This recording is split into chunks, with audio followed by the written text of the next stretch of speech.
We have some sweet potatoes growing in the bottom of the bed. We have an unruly cherry tomato growing in the bottom.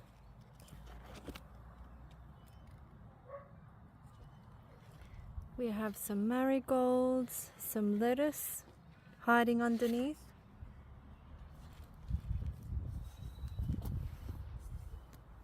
Then we still have our rock melons going strong in early autumn.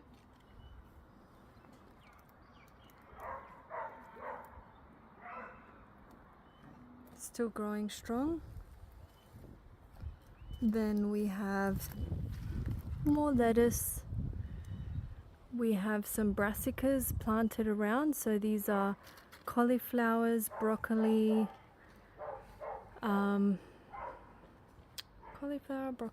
and cabbage.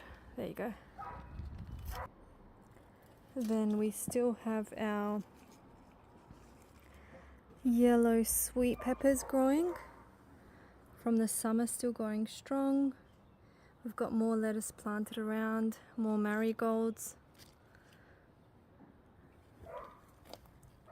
And underneath some strawberry plants. They've all finished producing, so I'll move those into pots soon. Then on this side we've got some sweet potatoes growing up the trellis, and they've been pushed to one side while the little peas, sugar snap peas, which are our favourite, sprout up, and they will grow up and over. Then more brassicas scattered around as the weather cools. We've just harvested a bunch of basil, which we'll use in a pesto.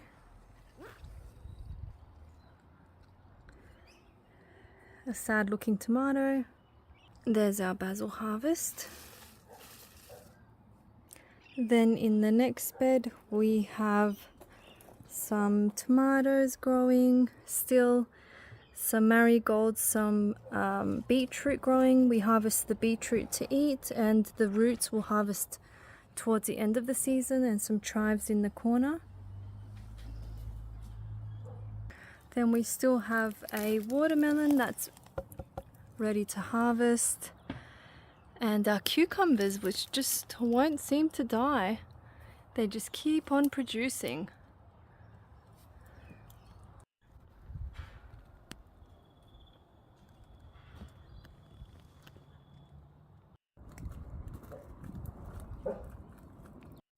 We've got our blueberry bush that has just about finished producing. There's the odd little blueberry left. The dill that I've planted along the fence line, I've allowed it to dry out completely, and then I've just put it down with some pegs so that the seeds can replant themselves for next year, and then I can have dill twice. I've also got the odd capsicum still going. I've noticed that when planting in the pots they do grow a lot smaller. These are the big Californian reds, so you can see how small they grow in pots.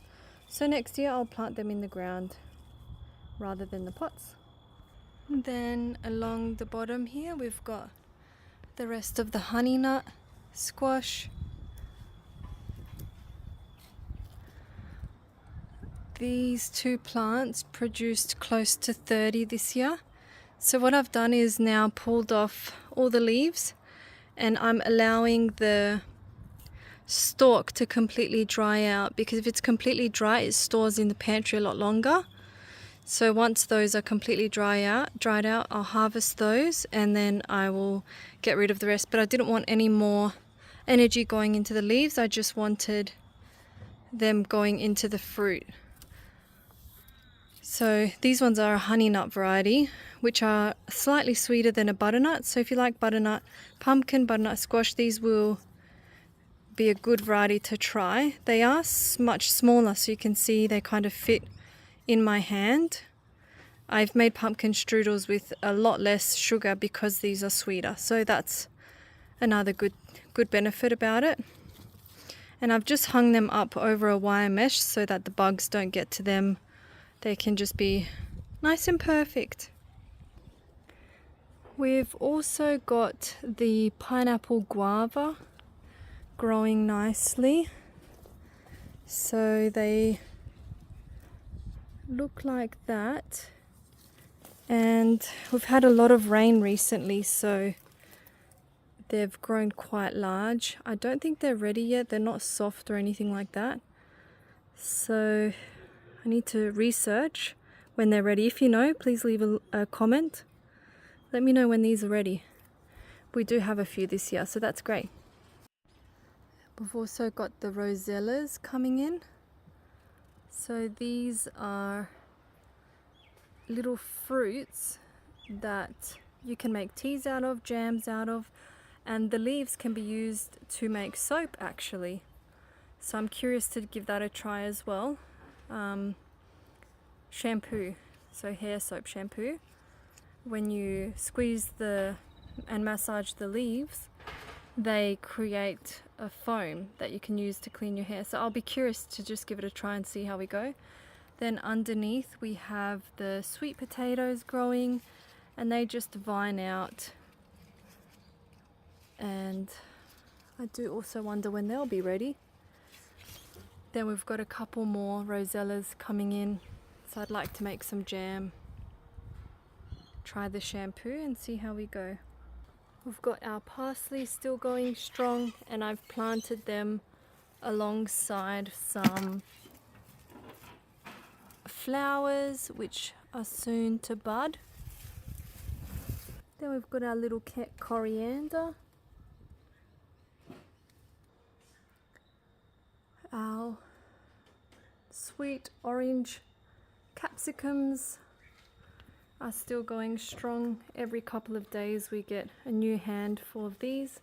I like to eat them for lunch with some hummus, and they're delicious, nice and sweet. These ones are my favorite. And this plant I had planted in a garden bed, and I overwintered it, so I cut most of it off. I replanted it in this garden bed, and because this area receives more shelter, it was protected over winter from the frost. And then this year it's come back and it's just completely blown up. It's massive. So that's what I'll do as well with my sweet yellow peppers. So this is what I did with the yellow pepper. I've just transplanted it, and you can see it's throwing off new shoots, giving off new shoots. As long as you give it a good feed of sea salt, seaweed, worm tea, anything like that, to help encourage the roots and to prevent root shock. Then over here I have my flowers that will soon start, my lilies which will start popping up soon, my thyme which I just love for cooking. Then in preparation for the winter period, I've taken all the strawberries and put them into these really big pots. I've given them nice, good watering, good seaweed mixture, so that they can stay happy. And we might just end up having this as a strawberry corner. Then next to that we've still got a tomato, a marigold, some lettuce, some basil, more lettuce, marigold. We've got our apricot tree, which I received from my father-in-law. Hasn't produced fruit yet, but we'll see how we go in the next season. We've got some laotian there in the corner. We've got some parsley, and coming down we had some pumpkins, and I've just removed that pumpkin plant that was hanging over and all the leaves from this one, so that this can, like I said before, I want that to be completely dry before I harvest. And then this should keep in the pantry for a very long time. Can use it for soups, can use it for salad, roasted potato on salad with some feta cheese. That would be nice.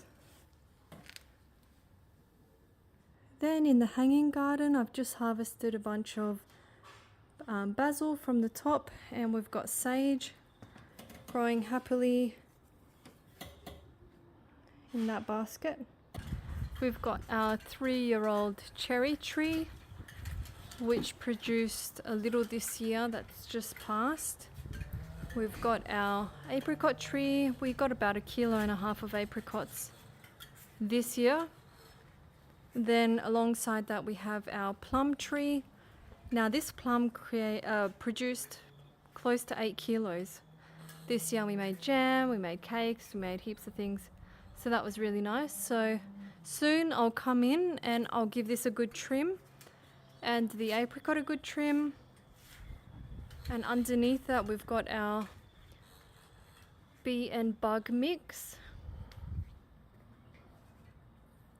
that have just started sprouting. So this, I believe, is why I had such a good garden harvest this just past year, because I had planted the bee and bug mix, which are a mixture of flowers that attract beneficial bugs. So now I've just replanted it under the fruit trees, and hopefully that can encourage more ladybugs, less pests, and then that should hopefully give us more fruits and veggies. So that's about it for early autumn garden update.